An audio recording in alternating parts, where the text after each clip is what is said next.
Hello everyone, एक बार फिर से अपने channel achiever at the rate 360 में आप लोगों का स्वागत है। जैसा कि हम लोग पार्ट 1 फिजिक्स में इलेक्ट्रोस्टैटिक्स के बारे में बात कर रहे थे। पार्ट 1 में हमने आपको चार्ज तक पढ़ा दिया था कि चार्ज क्या होता है और चार्ज को किस टाइप से हम लोग उसकी यूनिट्स क्या होती है। ये पार्ट 1 में आप जाके उस देख सकते हो, डायमेंशंस क्या होती है, सीजीएस यूनिट्स क्या होती है। ये सारी चीज़ें हमने आपको बता दी है पार्ट 1 में, ठीक है। अब इलेक्ट्रोस्टैटिक्स का पार्ट 2 है, ये क्लास 12th का है। आपको सबको पता होगा ये क्लास 12th का है और इसमें आपको पार्ट 2 में तो नेक्स्ट में हमें पढ़ना होगा physical properties of a charge, ठीक है। चार्ज की फिजिकल प्रॉपर्टीज क्या होती हैं, तो पहला आपको पता होना चाहिए कि physical property of a physical या प्रॉपर्टीज ऑफ अ चार्ज डाल दीजिए, फिजिकल छोड़िए, properties of a charge. Properties of a charge मतलब चार्ज की प्रॉपर्टीज कौन कौन सी या क्या होती हैं। बात समझ में आ गई है। हम यही कहेंगे कि आप लोग पार्ट 1 जरूर देखिएगा, तभी आपको यहाँ से समझ में आएगा, ठीक है। अचीवर एट द रेट 360 आप डालिएगा, उसमें आपको आ जाएगा। प्लेलिस्ट में जाइए, वहाँ पे आप जरूर देखिएगा कि क्या है प्रॉपर्टीज, मतलब पार्ट 1 क्या है, देन पार्ट 2 आ जाइएगा, ठीक है। अब इसमें क्या होता है प्रॉपर्टीज, तो पहली प्रॉपर्टीज है टाइप्स ऑफ अ चार्ज। मतलब क्या होता है ये हम कल कल भी बताए थे, लेकिन प्रॉपर्टीज में आ गए तो इसको आपको पता होना चाहिए। टाइप ऑफ अ चार्ज, ठीक है। मैंने आपको बताया था there are two types of a charge. Charge कितने टाइप्स के होते हैं भाई? चार्ज आपके टू टाइप्स के होते हैं, ठीक है। तो यहाँ लिखना क्या है, charge are two types. Charge are two types. आपके जो चार्ज होते हैं वो कितने टाइप्स के होते हैं? टू टाइप्स के होते हैं। पहला आपका होता है पॉजिटिव चार्ज। पहला आपका होता है पॉजिटिव चार्ज और दूसरा आपका होता है नेगेटिव चार्ज, ठीक है। मतलब आप पॉजिटिव चार्ज समझ सकते हो और एक आप क्या समझ सकते हो, नेगेटिव चार्ज। व्हेन चार्ज जो अगर नेचर आपका चार्ज का कैसा है, सेम है, तो चार्ज क्या होंगे, अट्रैक्ट नहीं रिपल करेंगे। उनके बीच में नेचर कैसा हो जाएगा, रिपल। व्हेन, यहां लिखना है पहला point, when nature of charge, nature of charge same, then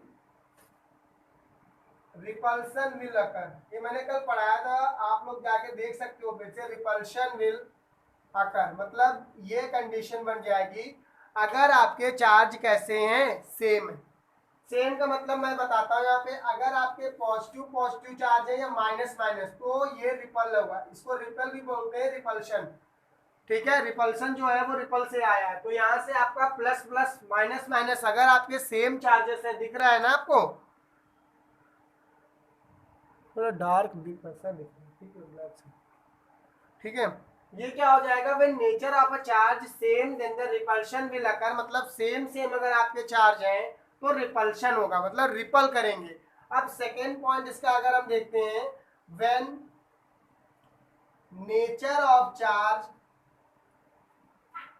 when nature of charge opposite, अगर नेचर ऑफ चार्ज कैसा हो जाए, अपोजिट हो जाए, then attraction will occur.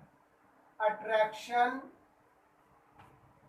Will occur मतलब उनके बीच में क्या हो जाएगा, अट्रैक्शन हो जाएगा। अगर उनके चार्जेस कैसे हैं, आपके अपोजिट चार्ज हैं, अपोजिट चार्ज हैं, तो अट्रैक्शन विल अकर हो जाएगा। मतलब अट्रैक्शन उनके बीच में होगा। जैसे कि हम लोग क्या कहेंगे, प्लस माइनस है भाई या माइनस प्लस है, तो देखिए चार्ज जो है वो अपोजिट है।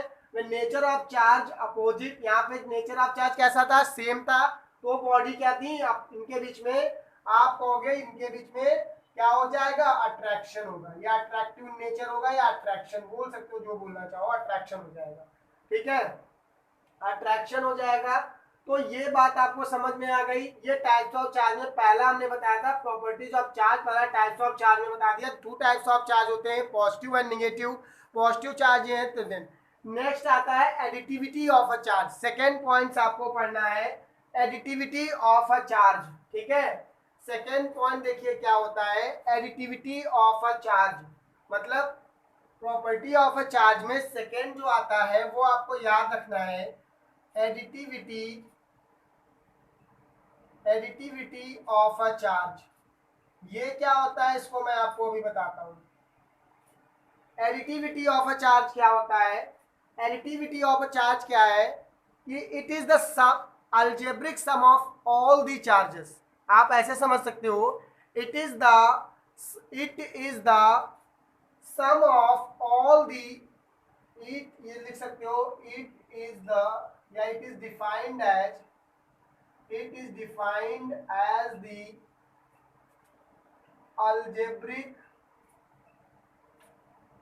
algebraic sum of all the charge present in any system। देखिए आपको समझ में आ रहा है, हम लिख रहे हैं, इसका मतलब है अलजेब्रिक। स्पेलिंग आप देख लीजिएगा, ठीक है, इतना तो आप कर सकते हो, लेकिन समझा रहा हूं, अगर समझ में अगर नहीं आ रहा तो आप बताइए क्या है। It is defined as algebraic sum of all the charge present in any system. मतलब कोई सिस्टम या बॉडी है, उसमें कितने चार्जेस प्रेजेंट हैं, वो आपके सारे सम्स के होंगे। डिपेंड करता है वो नेचर में, मतलब प्लस हो या माइनस हो, हम उनको सबको सम करेंगे। फॉर एग्जाम्पल के लिए मैं आपको समझाता हूँ यहाँ पे, फॉर एग्जाम्पल के लिए मैं आपको यहाँ पे समझा रहा हूँ कि मान लीजिए, सपोज दैट, मान लीजिए कि एक बॉडी है या 2 माइक्रोकूलम चार्ज है, 3 माइक्रोकूलम है, -8 कूलम माइक्रोकूलम है, 2 माइक्रोकूलम है, ठीक है, 6 माइक्रोकूलम है, -9 माइक्रोकूलम है, +2 माइक्रोकूलम है। मैंने इतना लिख दिया है, ठीक है। ये चार्जेस किसी बॉडी पे है या किसी सिस्टम में, ये कितने चार्जेस हैं। तो according to the additivity of nature, मतलब जो एडिटिविटी ऑफ नेचर ये कहता है कि हम ये करेंगे कि सारे चार्जेस के जो सम, मतलब सारे चार्जेस को हम ऐड कर देंगे। अब वो एडिशन हम लोग क्लास 6, 7 में 8 में पढ़ के आते हैं कि कैसे ऐड करना होगा। देखिए इनको सबको ऐड करोगे तो 2 + 3, अब प्लस माइनस माइनस हो जाएगा, ऐड तो करना है, लेकिन लो यहाँ पे मैं करके दिखा दूंगा, ठीक है। ये माइक्रोकूलम, मतलब माइक्रोकूलम में है लिखने की जरूरत है। यहाँ पे +2 लिख लेना, प्लस का 6 लिख लेना, प्लस का -9 लिख लेना, प्लस का 2 लिख लेना। इतना लिख लिया, ये दिख रहा है यहाँ तक की, तो दिख रहा है ना, सॉरी यहाँ तक, ठीक है। मैं यहाँ पे इसको लिख दे रहा हूँ, ठीक है, ये वाला टर्म मैं यहाँ पे कर दे रहा हूँ, वहां पे नीचे दिख नहीं रहा आपको। 2 + 3 + -8, ठीक है, प्लस का 2 प्लस का 6 और प्लस यहाँ माइनस का 9 और प्लस का 2। यहाँ तक समझ में आ गई बात। अब ये अगर आपको आ गया तो देखिए, इसको ऐड आपको करना है। एडिटिविटी ऑफ चार्ज का नेम से ही आप समझ सकते हो कि एडिटिविटी ऑफ अ चार्ज क्या है। एडिटिविटी क्या है, 3 2 5, माइनस का 8, प्लस का 6 to 8, माइनस का 9, प्लस का 2। भाई प्लस माइनस माइनस होता है। अब 5 और 8 कितना होता है, 13 और 2 कितना हो जाएगा, आपका हो जाएगा 17। ये देखिए क्या हो रहा है, 5 8 7 13, नहीं नहीं नहीं, 17 का होगा, 8 5 13 to 15 होगा, ठीक है, -8 -9, 15 -8 9 17, और यहाँ कितना -2 माइक्रोकूलम। हमने ऐड किया, लेकिन साइन पे डिपेंड कर गया ना। लेकिन हमारा देखिए, मैं सब में क्या किया, एडी के तो साइन लगाया है, तो इसी को बोलते हैं additivity of a charge. Additivity of charge second property है, प्रॉपर्टी ऑफ अ चार्ज में second property additivity of a charge है। नेक्स्ट आपको बताता हूं कंजर्वेशन ऑफ अ चार्ज। कौन सी होती है, कंजर्वेशन ऑफ अ चार्ज। समझ में आया यहाँ तक की? अगर यहाँ तक आया तो कमेंट जरूर करिएगा। फिर इसका नेक्स्ट पढ़ते हैं। थर्ड आता है एडिटिविटी ऑफ अ चार्ज। ये समझ में आया, सारी बॉडीज पे जितना चार्ज होगा, कोई पूछेगा एडिटिविटी ऑफ चार्ज क्या है, तो sum of the algebraic sum of the all the charges present in any bodies is known as the additivity of a charge। Clear हुआ यहाँ तक की? कोई दिक्कत नहीं ना? ठीक है, इसको क्या करना है, आप यहाँ पे समझिए, हमारे डिस्क्रिप्शन में जाके इन वीडियोस के लिंक को, मतलब यहाँ पे जाके ये हम स्क्रीनशॉट आपको भेज देंगे, वहां पे आप अच्छे से समझ करके देख सकते हो, नोट कर सकते हो, जो भी करना है, ठीक है। वो ठीक, इसका देखो, इसको करते हैं अभी, ठीक। नेक्स्ट देखिए क्या था, प्रॉपर्टीज ऑफ अ चार्ज। मतलब नेक्स्ट प्रॉपर्टीज है, मैंने क्या कहा, conservation of a charge. Conservation of a charge. ठीक है, कंजर्वेशन ऑफ अ चार्ज देखिए क्या होता है, ये सेकेंड नहीं थर्ड प्रॉपर्टी है। The total charge of any, the total charge, इसको मैं लिख देता हूँ फिर समझाता हूँ। The total charge of an isolate system, isolate system remains constant. The total charge of an isolate system remains constant. Constant is known as conservation of a charge. Is known as conservation of charge. बात समझ में आ गई? The total charge of an isolate system remains constant is known as a conservation of a charge. उसको क्या बोलते हैं? Conservation of a charge बोलते हैं। बात समझ में आ गई? इसमें ये कह रहा है कि मान लीजिए कोई दो बॉडीज है, ठीक है, इसका मतलब अभी और एग्जांपल दूंगा, पहले ये समझो। मैंने ये कहा कि देखो अभी हमने आपको पढ़ाया था, एक सिल्क क्लॉथ है, रबर है, ग्लास है, उनको हमने रब किया है तो इलेक्ट्रॉन्स एक बॉडी से दूसरी बॉडी पे ट्रांसफर किए थे। तो जब ट्रांसफर किए थे तो उनकी कंडीशंस कुछ हुई होंगी। तो इनका कहने का मतलब ये है, जैसे मान लो ये ए बॉडी है और ये आपकी बी बॉडी है, ठीक है। मान लीजिए इस बॉडी से जो इलेक्ट्रॉन का ट्रांसफर होता है वो 2 इलेक्ट्रॉन होता है या 4 इलेक्ट्रॉन या 6 इलेक्ट्रॉन, जो भी मानना चाहो मान लो। मैंने कहा 4 इलेक्ट्रॉन होता है। सपोज दैट मान लिया कि इस बॉडी से इलेक्ट्रॉन को जो ट्रांसफर होगा वो 4 इलेक्ट्रॉन्स होगा, तो जो सेकेंड बॉडी पे इलेक्ट्रॉन जाएंगे वो भी आपके 4 इलेक्ट्रॉन जाएंगे, वो माइनस में हो जाते हैं। ये वाला इधर आपको किसमें हमने लिखते थे, प्लस में, ये वाला किसमें, माइनस में। लेकिन माइनस में लिख तो रहे लेकिन गए तो 4 ही हैं। ऐसा तो मैंने नहीं कहा कि इसमें 2 आए होंगे या 3 आए होंगे या इतना आया होगा, -2 आया होगा। तो वही कहता है conservation of charge, total charge of an isolate system remains constant is known as conservation of a charge. उसको आप क्या बोलोगे, कंजर्वेशन ऑफ अ चार्ज बोलोगे। मतलब जब किसी एक बॉडी से दूसरी बॉडी पे जब इलेक्ट्रॉन्स का ट्रांसफर होता है, चार्ज ट्रांसफर होता है, तो आपका जितना गया होगा यहाँ से उतना ही, यहाँ से जितना गया होगा बॉडी पे उतना ही आएगा। 4 गया तो 4 आए, 2 जाएगा तो -2 आएगा। ऐसा नहीं कि 4 यहाँ से गया यहाँ -2 आए। इसी को बोलते हैं constant conservation of a charge. ठीक है, क्या बोलते हैं, कंजर्वेशन ऑफ अ चार्ज बोलते हैं। बात समझ में आ गई? ठीक है, सही, कंजर्वेशन ऑफ अ चार्ज बोलते हैं। क्लियर हुआ यहाँ तक की? एक एग्जांपल इसका और हम लिखते हैं, अभी 1 मिनट रुकिएगा, इसको रफ कर देते हैं, फिर इसका एग्जांपल लिखते हैं। बहुत अच्छा है, हम लोग अभी एक क्लास 10th में से पढ़े होंगे या नहीं पढ़े होंगे, 12th में फिर अभी पढ़ेंगे जब हम आगे जाएंगे सेकेंड बुक में, एटम्स चैप्टर के आगे जाएंगे, न्यूक्लियाई। उसमें क्या होता है, एक रिएक्शंस होती है फिजन एंड फ्यूजन। ठीक है, फिजन एंड फ्यूजन, तो हम एक फिजन रिएक्शन लिख रहे हैं। यहाँ पे यूरेनियम होता है, यूरेनियम 92 है और 235 है। यहाँ पे न्यूट्रॉन 0 to 1, गिब्स में यहाँ से ये फिजन रिएक्शन है। कौन सी रिएक्शन है, फिजन है। यहाँ पे आपका बेरिलियम आता है, बेरिलियम का आपका हो जाएगा 56 और 141, ठीक है। प्लस यहाँ पे क्रिप्टॉन आएगा और क्रिप्टॉन का होता है 36 और 42, प्लस का 3 0 to 1, और यहाँ पे फिर एनर्जी रिलीज होती है। जो भी एनर्जी जाएगी वो एनर्जी रिलीज हो जाएगी। ये आपकी एक रिएक्शन है। इसका मेन मतलब मेरा ये है कि ये रिएक्शन जो है, जितने इसमें चार्ज ट्रांसफर हुए होंगे या टूटे होंगे या जो भी हुआ होगा इलेक्ट्रॉन्स, वो आपके सेम कंजर्व रहे होंगे, उसी को कंजर्वेशन ऑफ चार्ज। जितनी आप रिएक्शंस, केमिकल रिएक्शंस देखते हो वो कंजर्वेशन ऑफ चार्ज या कंजर्वेशन ऑफ मास पे तो डिपेंड होती है। हम लोग कंजर्वेशन ऑफ मास पढ़ते थे क्लास 9 में, याद है नहीं याद है, याद कर लो। ठीक है, तो यहाँ से 235 हुआ, यहाँ पे बेरिलियम यहाँ पे आ गया। क्लियर हो गया? अब आपको क्या करना है कि यहाँ से मैं अभी आपको दिखाता हूँ चीज। ये देखिए 92 या 0, 92 प्लस का 0 तो कितना आ जाएगा, 92। यहाँ पे जो इलेक्ट्रॉन जो चार्ज है आपका 92 है, आ जाओ यहाँ पे 56 प्लस का 36 प्लस इधर कितना है 0 3 into 0। इसको जब करोगे ऐड तो 56 में 36 ऐड करके देख लेते हैं।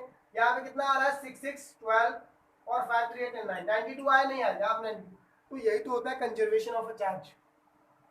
ठीक है, और भी एक डेफिनेशन पढ़ते हैं, energy nor be, charge nor be created nor be destroy but change one form to another form, ये भी एक होता है, आप उससे भी कर सकते हो। इसमें क्वेश्चन और कैसे देखो कर सकता हूं मैं, इसको देखिए, इसको क्या कर सकते हो, 1 मिनट के लिए रुकता हूँ, ठीक है, यहाँ तो रफ कर दूं, यहाँ का मतलब समझ गए ना, 92 इधर भी है 92 इधर भी है। इसके सवाल कैसे करोगे, देखो ऐसे क्वेश्चन पूछ लेगा कि मान लो ये एक आइसोलेट सिस्टम है और एक ही आइसोलेट सिस्टम है आपका, ठीक है, मैंने कहा ये 2 माइक्रोकुलॉम यहाँ पे है, 3 माइक्रोकुलॉम यहाँ पे है, यहाँ पे 4 माइक्रोकुलॉम है, यहाँ पे चार्जेस दिए गए हैं, ठीक है, मान लो यहाँ पे 8 माइक्रोकुलॉम है, यहाँ पे 2 माइक्रोकुलॉम है, और यहाँ पे आपका एक्स दिया, थर्ड चार्ज आपको गिवन नहीं है सिस्टम में। तो अभी तो ये पढ़ा है ना कि जितना इधर होगा उतना ही तो इधर होगा, इस बॉडी पे चार्ज जितना उधर गया होगा इक्वल होगा, तो according to the conservation of charge इस क्वेश्चन को कैसे सॉल्व करोगे, according to the conservation of charge, according to the conservation of a charge, मतलब कंजर्वेशन ऑफ चार्ज के अकॉर्डिंग आप क्या कह सकते हो, 2 + 3 + 4 = 8 + 2 और प्लस का x, इनको ऐड कर लीजिए, तो ऐड करना आता होगा 9 हो जाएगा इधर, = 10 + x हो जाएगा, क्योंकि 4 3 7 2 9, ये प्लस का इधर आएगा -9 - 10 = x, then x = -1 माइक्रोकुलॉम, जो भी समझ लो, ये आपकी -1 माइक्रोकुलॉम आ जाएगा।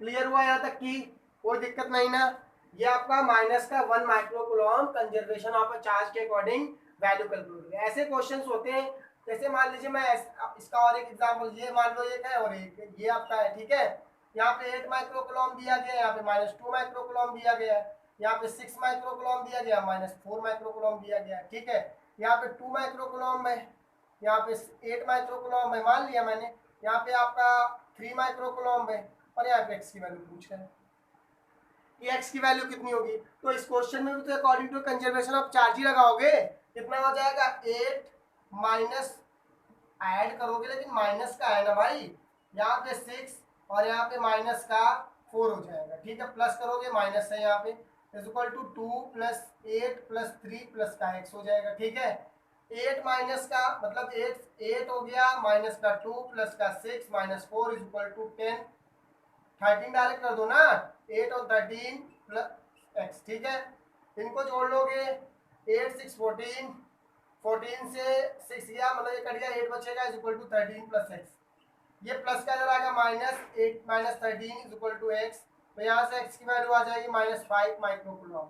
समझ में आया, इसी को कंजर्वेशन ऑफ चार्ज है। नॉर्मल क्वेश्चन ऐसे आपसे पूछे जा सकते हैं और इसको आप लोग सॉल्व कर सकते हो। बात समझ में आ रही है ना आपको, कोई दिक्कत नहीं ना, ठीक है, समझ में आ रहा है, तो इसी को बोलते हैं conservation of a charge, charge not be created not be destroy but one change one form to another, ऐसे भी समझ सकते हो ना, charge can be created, charge not be created not be destroy but change one form to another form. तो मैंने देखो यहाँ पे करवाया, एग्जांपल भी आपको दिया है, हमने बॉडी का भी एग्जांपल दिया था कि एक बॉडी से अगर दूसरी बॉडी पे जाएगा तो आपको चार्ज के फॉर्म में जाएगा। नेक्स्ट आता है most important, quantization of a charge, जिस पे आपको क्वेश्चन पूछे जा सकते हैं बोर्ड में, और हर प्रिपरेशन या जैसे आप एग्जाम की प्रिपरेशन कर रहे हो, कोई एंट्रेंस एग्जाम की प्रिपरेशन कर रहे हो, उसमें इस पे क्वेश्चन पूछे जाते हैं, ठीक है, समझ में आया यहाँ तक की, ठीक है, 1 minute रुकिएगा।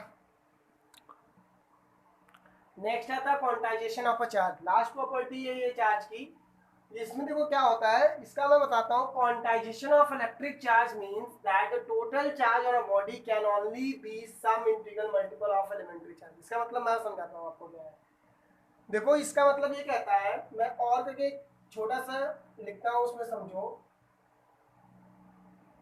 According to the quantization, according to the quantization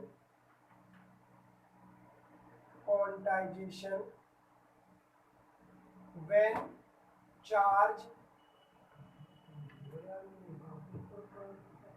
charge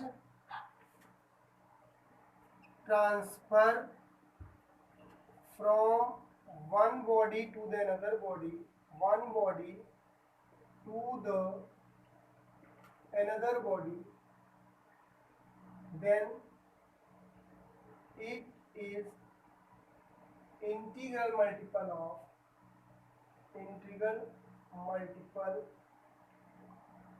of charge. इसको आप ऐसे भी समझ सकते हो, जो वो लिखा है उसको ये तरीका हमने अपनी तरफ से बनाया है। आपको अगर वो समझ में नहीं आता तो इसको समझ लीजिए, ठीक है। इसका भी मतलब वही है। अब मैं समझाता हूँ क्या होता है। क्वांटाइजेशन ये कहता है कि मान लीजिए ये ए बॉडी है और ये बी बॉडी है, ठीक है। ये ए बॉडी है और ये क्या है, बी बॉडी है। अगर आपका इस बॉडी से अगर नंबर ऑफ इलेक्ट्रॉन्स का ट्रांसफर होता है, ठीक है, तो अगर मान लीजिए इस बॉडी से इस बॉडी पे इलेक्ट्रॉन ट्रांसफर हुए टू इलेक्ट्रॉन्स का ट्रांसफर होता है, 2 इलेक्ट्रॉन ट्रांसफर हुए, तो इस बॉडी पे भी 2 इलेक्ट्रॉन का ट्रांसफर होगा। ये तो हम कंजर्वेशन ऑफ चार्ज में पढ़ाया था। लेकिन वो ये कहता है कि अगर यहाँ से इलेक्ट्रॉन का जो ट्रांसफर होगा वो एक पर्टिकुलर नंबर्स में, इंटीग्रल मल्टीपल ऑफ इंटीजर्स में होगा।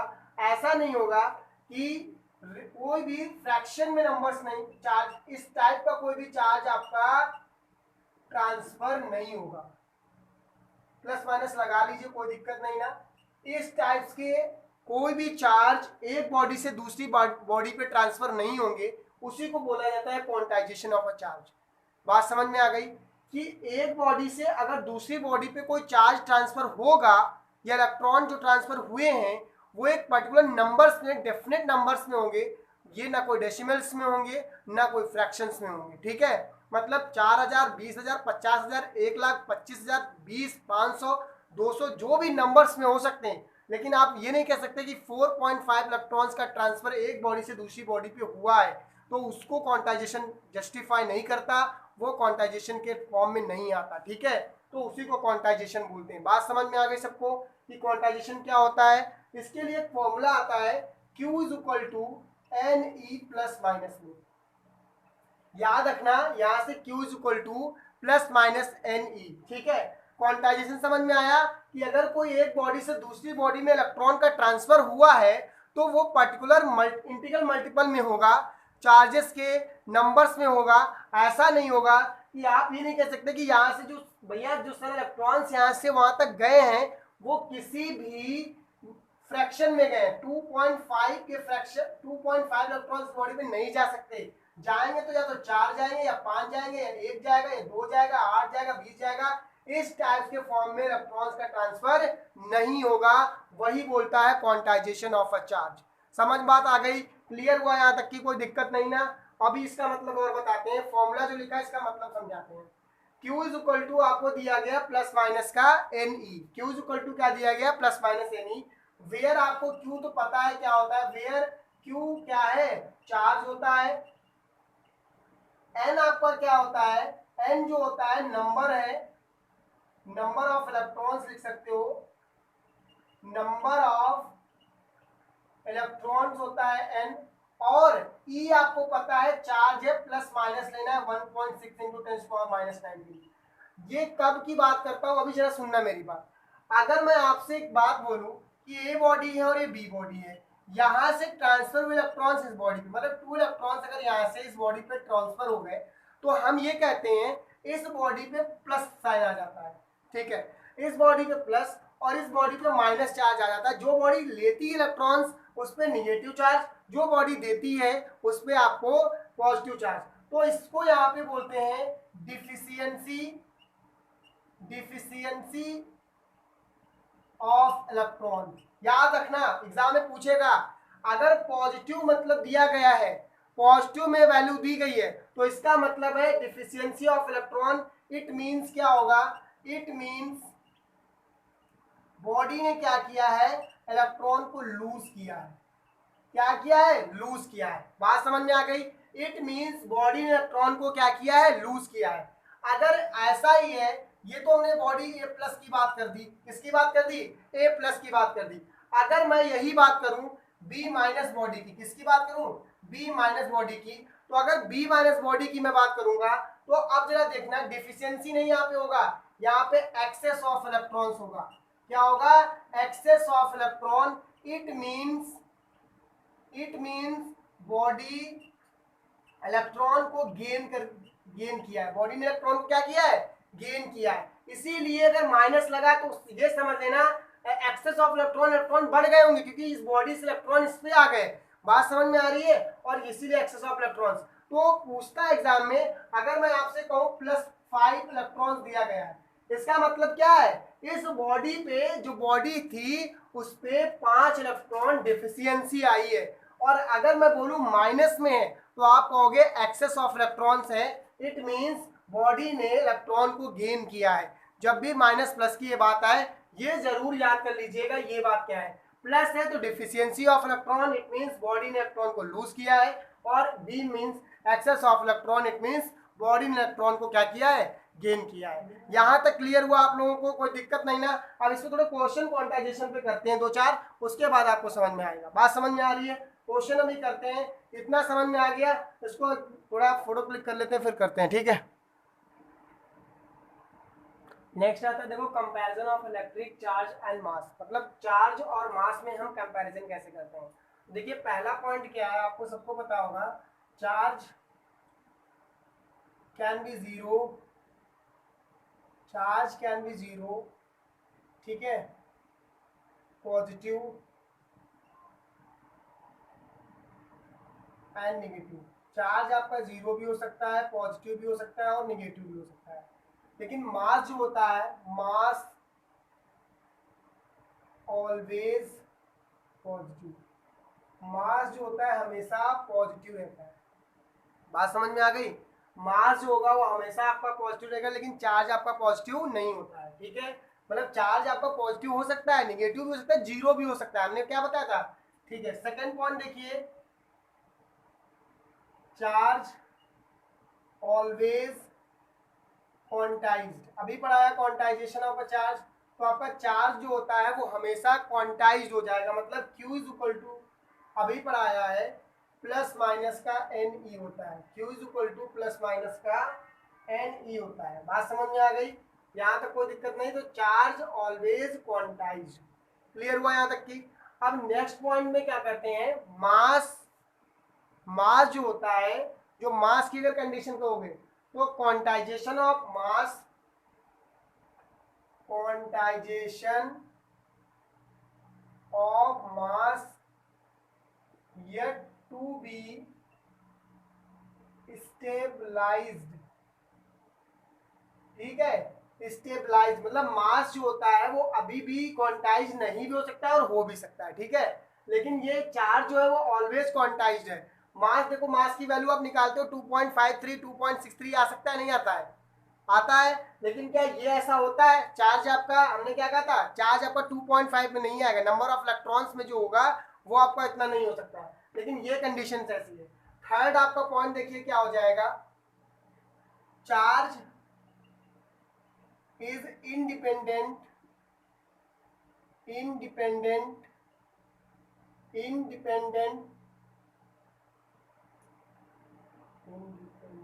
of velocity, ठीक है। चार्ज जो होता है वेलोसिटी से इंडिपेंडेंट होता है, लेकिन मास जो होता है, mass is depends upon the velocity, upon velocity, the following relations, the following relations, मतलब ये कैसे है, जरा ये देखो, फॉलोइंग रिलेशन से कैसे होता है। एक फॉर्मूला हम आपको लिखते हैं, m is equal to m not under root में 1 माइनस, ठीक है, v square by C square, ये एक फॉर्मूला याद रख लीजिएगा, वो फॉर्मूला होता है। m नॉट आपका जो होता है वो रेस्ट मास होता है, m नॉट जो होता है वो रेस्ट मास होता है, ठीक है, rest mass of the object. v आपको पता है speed of the body object, speed of the body, ठीक है, और c तो पता है स्पीड ऑफ लाइट होती है। क्लियर हुआ यहाँ तक की, कोई दिक्कत नहीं ना। तो ये चीज आप याद रखिएगा कि ये चार्ज जो होता है वो इंडिपेंडेंट ऑफ वेलोसिटी होता है, लेकिन जो मास होता है वो डिपेंड्स अपॉन द वेलोसिटी होता है। ये आपको एक फॉर्मूला याद रखना है, m is equal to m not under root 1 minus v square by C square, ठीक है। नेक्स्ट होता है थर्ड, इसका थर्ड पॉइंट था, फोर्थ देखो, charge always conserve, charge always conserved लेकिन देखो इसका फोर्थ पॉइंट समझना है, mass does not conserved because the relation of अभी देखो समझ जाओगे is equal to M C square. तो मास आपका बदलता रह सकता है लेकिन चार्ज हमेशा आपका कंजर्व्ड होता है, लेकिन मास जो होता है वो क्या हो सकता है, बदलता रह सकता है। ठीक है, next fifth point, last point समझिए। ये देखिए डिफरेंस, आपको डिफरेंस जो है वो आपको भाई याद रखने हैं।